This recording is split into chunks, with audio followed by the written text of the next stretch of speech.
Hey ladies, here's your daily reminder not to put up with any man's bullshit.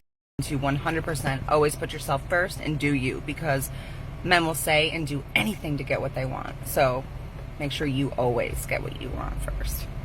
Okay, full disclosure, that woman annoyed me. Emotionally, watching that clip, it really pissed me off. And at first, I didn't actually know why. I had to watch it like 10 times before I could actually figure out why I was getting so annoyed, watching her. And it wasn't because of the specific things that she said, the things like men always lie to get what they want, or as a woman, you got to look after number one, get what you want, be selfish. I'm not going to get caught up in all of those little details. Those are distractions. What I find so disgusting is the energy that you always find behind these videos that pretend to be about like feminine empowerment, whereas actually just, sexist male bashing videos. It's this energy of moral righteousness that comes from the assumed inherent victimhood of being a woman and the assumed perpetrator role that is assigned to every man in our culture.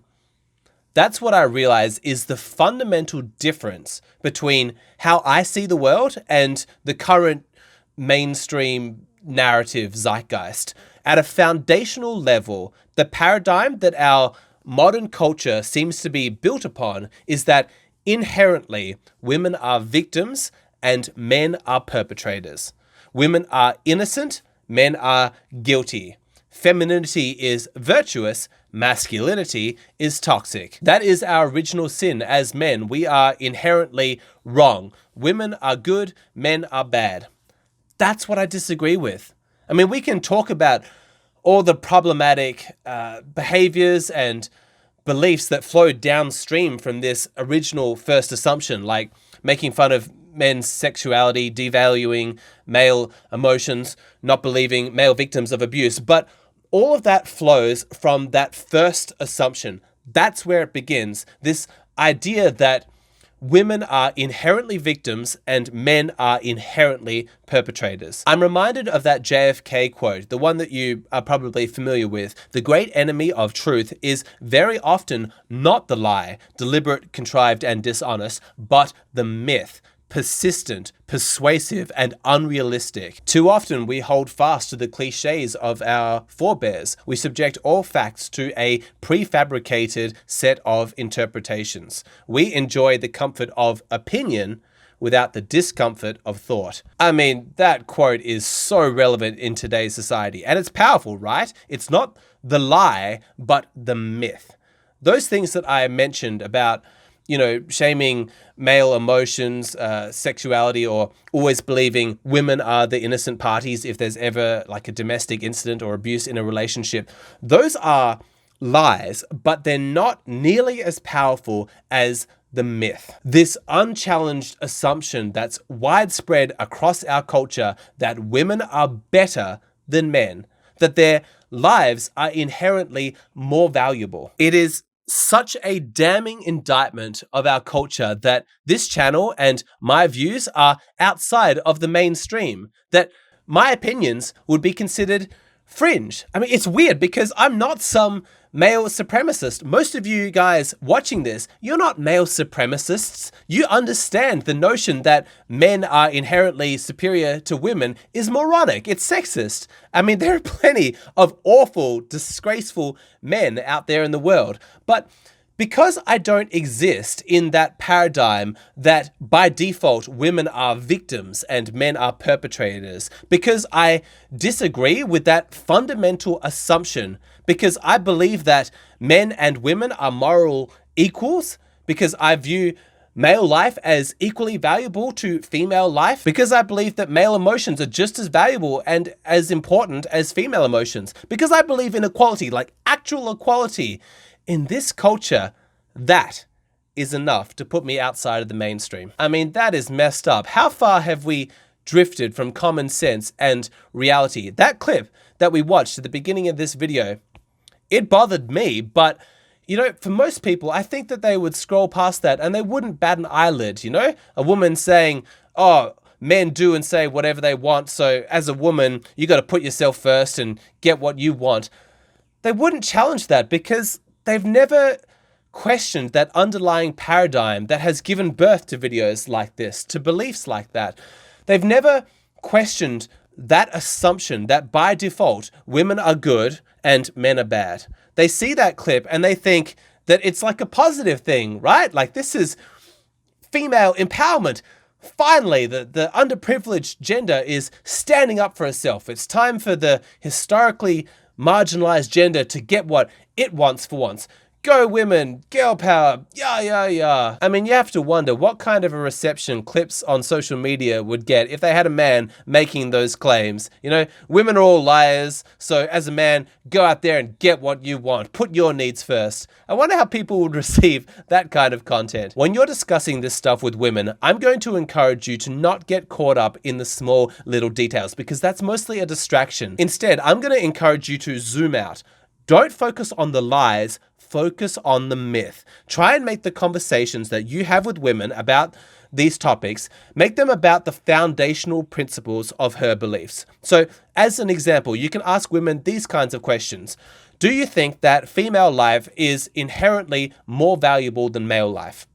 Do you think that women are morally superior to men? Whose emotions are more important? Men's or women's? I understand that I'm probably more triggered by this stuff than most of you guys watching this, listening to this, because it is the nature of my work on this channel that this is the stuff that I put a lot of my focus onto. You guys have got your own stuff going on in your own life, but this is my career. I'm answering questions on Hey Hero every single day about this kind of stuff. I'm reached out to by guys who are getting abused by women and are suffering under this kind of sexist paradigm that assigns men the original sin of being masculine and therefore deserving of punishment. So, even though I can understand that I have a slightly distorted perspective and I'm going to be more triggered by this stuff, and possibly you guys are more able to be balanced and detached, I just have to confess that on a personal level, I am fast losing patience for women who happily dismiss male suffering as unimportant, while at the same time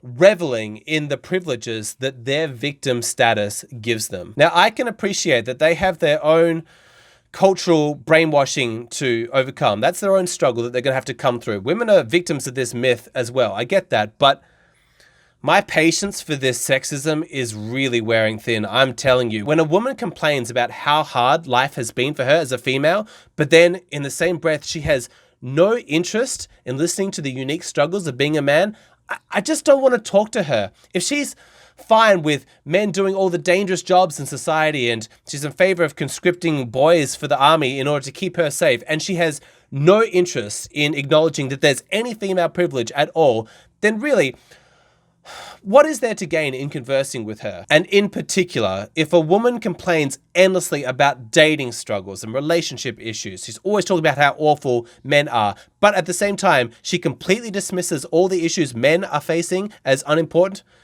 why would I talk to her? To listen to her gender complaints while she is not giving any room for the issues that men face in the dating market, well, that would be me reinforcing the legitimacy of this bizarre myth that women are special and valuable and men are not. Why would I do that? This is going to be a hard one for people to overcome, because there is so much positive reinforcement for adopting these gender roles. Women who play into the victim identity are given massive support and social kudos, heaps of social approval. Women who refuse to be victims and they don't play that game because they don't see themselves that way, they are often the target of other women who see them as being, some kind of traitor to their gender. And the same goes in reverse. A man who's a good feminist ally and is constantly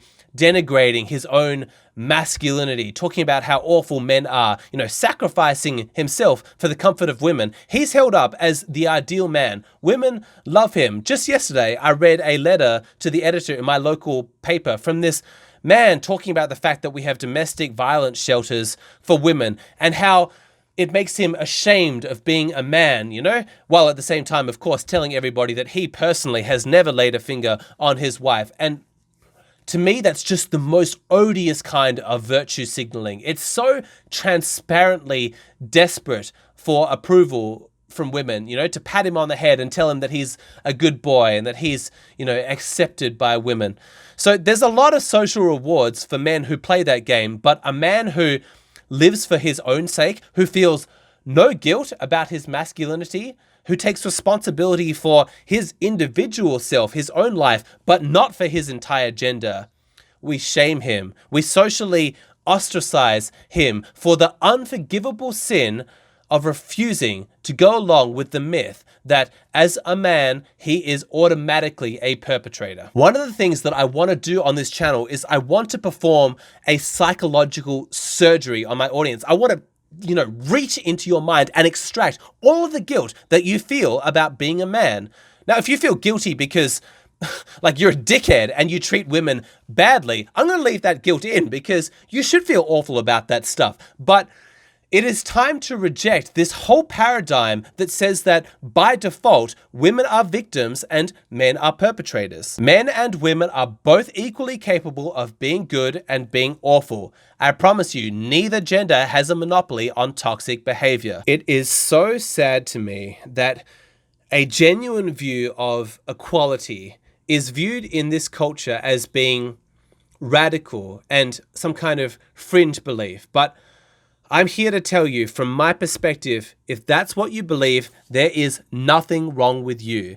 It is the culture that is wrong. Now, to finish up, I should acknowledge that I know there are some men in my audience who think that men by default are better than women, that men are the superior gender. Now, you should know, full disclosure, I am not with you on that. That's not what I'm about. In fact, the discrimination that I have experienced in my life because of my immutable characteristic of being a man, that doesn't make me reject the evidence of discrimination that exists against women. It makes me more sympathetic to them as an individual. It's like, as a man, I suffer from this kind of stigma, and I'm sure that as a woman, you suffer from your own unique version of what I'm going through. And I want to understand that. I want to sympathize with that. So in summary, I am compassionate for every single individual that suffers because of their group identity. Women are attracted to masculinity. That is a fact.